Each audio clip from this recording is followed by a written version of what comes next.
Сәлем достар, каналыма қош келдіңіздер. Сіздермен бірге асылай.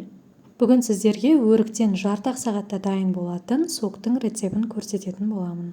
Ол үшін 1 килограмм өрікті сүйегінен ажыратып, жуып тазалаймыз. Бұл жерде мясорубкамен ұзақ уақыт өткізіп отырудың қажеті жоқ. Блендермен 5-ақ минутта езіп тастаймыз. Қоспалардың барлық нақты мөлшерін видеоның астындағы описаниеге жазып қойдым. Мен 1 килограмм өрікке қажет мөлшерді жаздым. Егер де килограммды көбейтетін болсаңыздар, онда барлық ингредиентті соған сәйкес көбейте беретін боласыздар. Көріп тұрғандарыңыздай біздің өрік қойы болып тұр, сондықтан біз бұған су қосатын боламыз. 1 килограмм өрікке 1,5 литрдей су қосамыз. Суды қосып отырып, ақырындап араластырып отырамыз.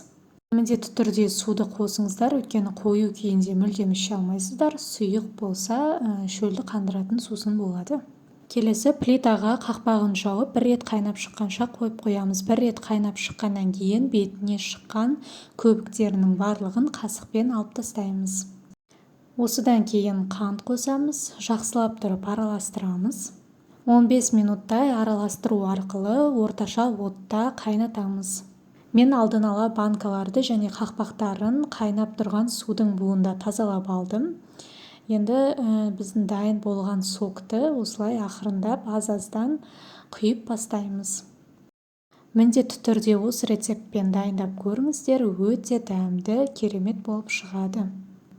Барлығын құйып болғаннан кейін қақпағын жақсылап тұрып жабатын боламыз.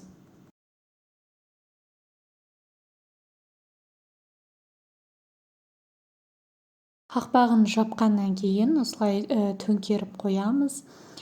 Сонда қақпағынан ағып кетпеуін бақылаймыз. Егер де ақпайтын болса, онда жақсы жабылды деген сөз. Суығаннан кейін күн түспейтін ыңғайлы жерге қойып қоямыз. Осы рецептпен дайындап көрсеңіздер, қыстың күні дәмді соктың рахатын көретін боласыздар. Видеоны лайк басып, каналыма тіркеліп қойыңыз. Ас болсын!